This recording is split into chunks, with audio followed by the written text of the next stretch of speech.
Hey guys, it's Prince Rich with Rich Technology Group, and today's video is called Can You Use Existing IP Phones with a New Voice over IP Service Provider? So, as you guys already know, I work with people pretty much day in, day out, sometimes Monday through Sunday, all across the United States and sometimes internationally, with helping them find the right voice over IP phone system, or in some rare cases, the right on-premise phone system for their business or for their operation. One of the most common questions that I get asked is, can I use my existing phones from my previous voice over IP service provider or from my previous, on-premise or traditional PBX phone system with a new voice over IP service provider? This is a question that has multiple answers and also, unfortunately, multiple variables. Fortunately for you guys, I'm going to cover all of this in this video today. So let's get started. So let's start from the top. Number one, phones from an on-premise analog PBX. First of all, if you're watching this video and you're using like an on-premise type PBX or an older traditional PBX that is connected via analog phone lines or doesn't normally connect to the intranet, it's basically like I guess you could say a phone system on its own intranet. It's its own separate thing. Again, what we call a traditional PBX or an on-premise PBX, 9.8 times out of 10, I almost want to say 10 out of 10, you cannot use those phones with the hosted voice over IP providers, i.e. Vonage Business, Nextiva, RingCentral, OnSip, 8x8, Star to Star, the list goes on and on and on. Why? Because quite simply put, without getting into all the technicalities of it, those types of phones are proprietary. They are specifically designed, in most cases, not only to work with only an analog system, therefore not a cloud-based or hosted voice over IP system. They are quite literally coded or manufactured specifically to work with that particular system that you're using. So for those of you who are watching that have a much older system, and I get calls from people like this all the time, and sometimes I have to be the bringer of bad news.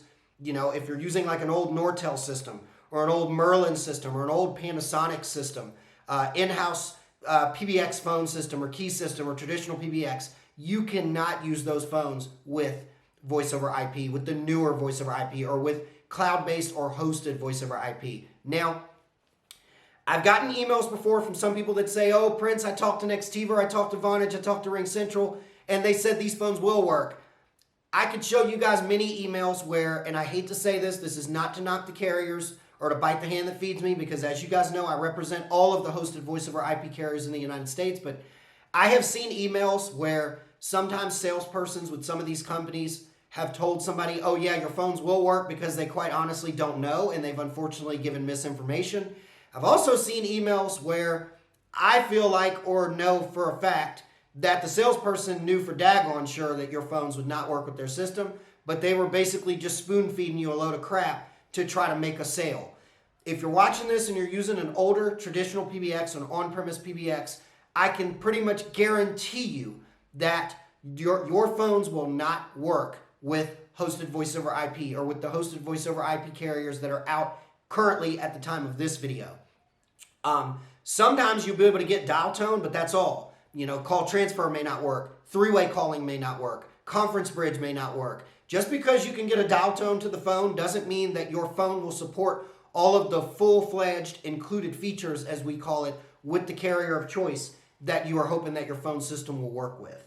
So, in short, again, to sum up this one before we move on, if you're watching this and you're using a traditional PBX or an on-premise phone system, expect to have to replace those phones with all new phones from, for the whatever voice over IP carrier of choice you're looking at.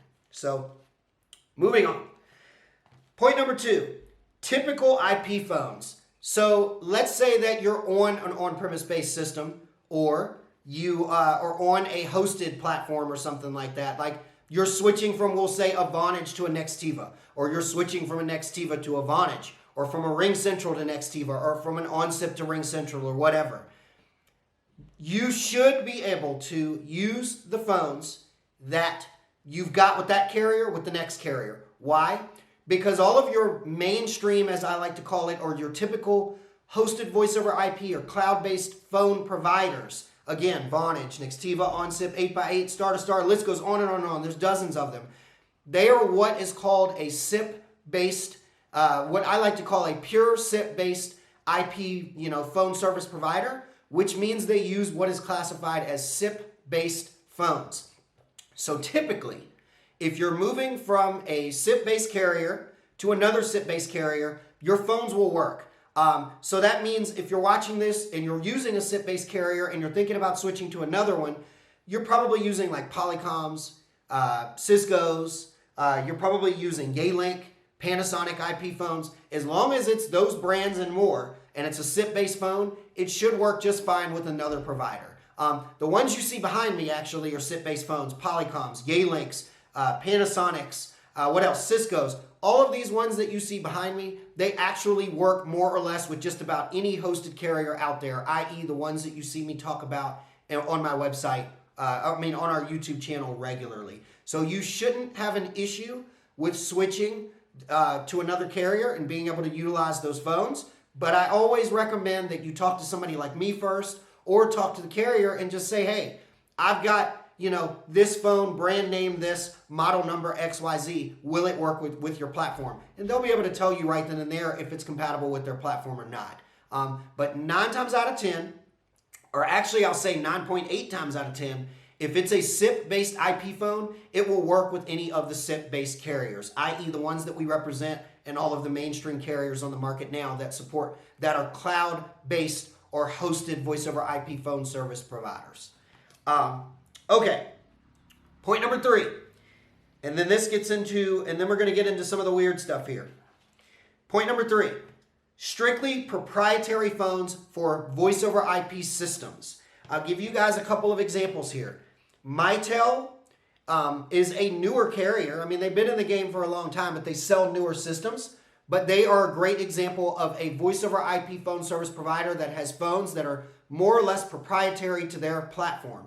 Sangoma is another one which we actually represent and sell regularly. Great carrier, but 9 times out of 10, Sangoma phones will not work. Even though they are SIP-based IP phones, they will not work with some of your other carriers like a Nextiva or a Vonage Business or an OnSIP or something like that. It's not that they can't work, it's just that Sangoma is even though they can work with, Sangoma and Mitel both, I want to throw out there, can use some Cisco's and Panasonics and Yealinks and things like that work with many other carriers, but their native phones typically will not work with other carriers. In short, it's proprietary.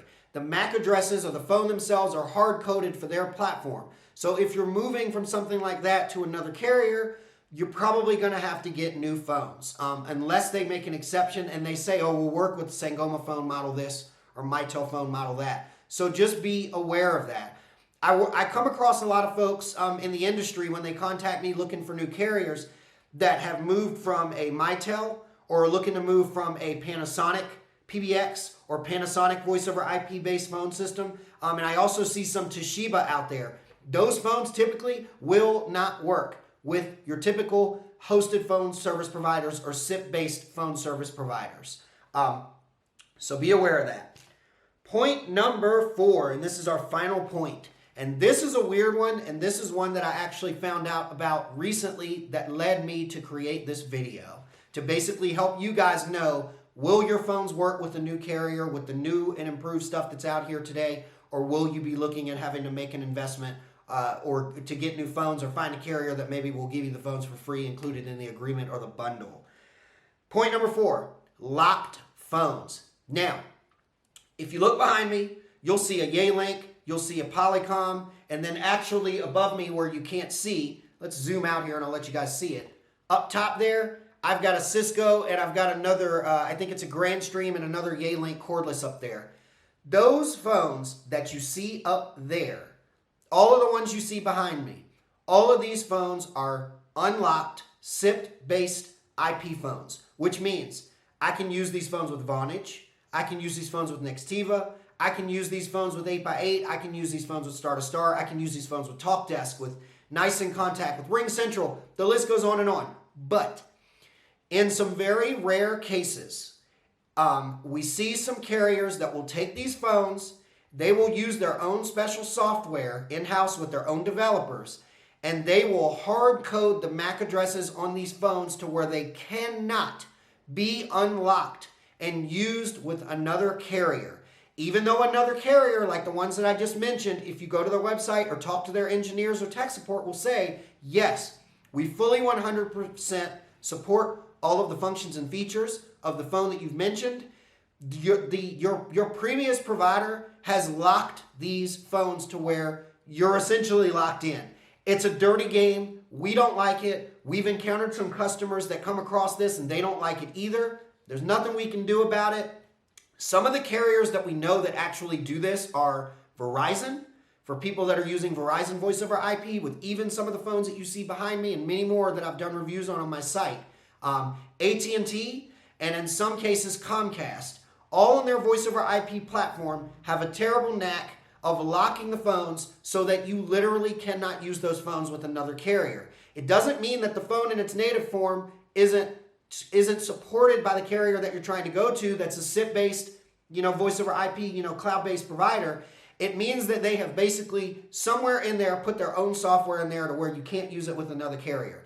For those of you who are watching this, if you remember back in the day, you get a cell phone from Verizon Wireless or from AT&T Wireless or from Sprint Mobile, and you cannot use the phone with another carrier. Even though the other carrier may support the iPhone 10 or iPhone 11 or whatever it is, they have done something to that phone to where you literally cannot use that phone with another carrier. We don't see this often in the voice over IP world, but I do come across some customers every now and again where they sign up with a new carrier that we get for them. We don't really realize that their phones are locked. There's no way for us to know. And then they unfortunately find out that the phones that they have, even though the model number is supported by the new carrier that we set them up with, or by most carriers, the phone has been locked by their previous carrier. Again, I don't know the full list of what carriers do this, but I do know at the time of this video, I have personally came across customers that have contacted us looking for new service that have used Verizon Voice over IP, Comcast Voice over IP, and AT&T Voice over IP, only to find that their phones, and in some cases dozens of phones, have been locked. So be mindful of that if you're leaving one of the carriers that I've mentioned, or ask me or something. If you want to know for sure, ask me and I'll find out. We'll do what we got to do to figure out if you can use the phones that you've got, or if you're going to be needing to look at making an investment to get some new phones. So anyways, that basically is the end of this video. In summary, again, if you're not sure about whether your phones are supported with the provider that you're interested in, give me a shout. I'm more than happy to do the legwork for you. If you're interested in looking at a new provider and you'd like to kill two birds with one stone, have me work on your behalf as your free consultant to help figure out what provider is best for your business, and then also work with that provider once we figure out who that provider is. Before you sign the dotted line or go into agreement, find out if your phones actually work with them or not. I'm more than happy to do that. I do that all day long. Also, I can help you find out if you're one of those people that falls into the gamut of your phones are not going to work with the new carriers, or you don't care whether your phones work with the new carriers or not. Your phones might have a little age on them, and you want to look at getting not only a new carrier, but see if you can also, at the same time, get some new phones and get some new features and frills and get your phones updated to the 21st century. I know lots of carriers that not only include phones with new agreements for free, but some of them that will also do it with like significant rebates and basically give the phones away practically at like less than half price of what they would normally cost as part of the agreement. Give me a shout. I can hook you up. Don't forget to like this video, subscribe to our channel. Prince Rich with Rich Technology Group, your go-to guy for the best deals on business phone and internet service in the United States. I'll talk to you guys again in the next video.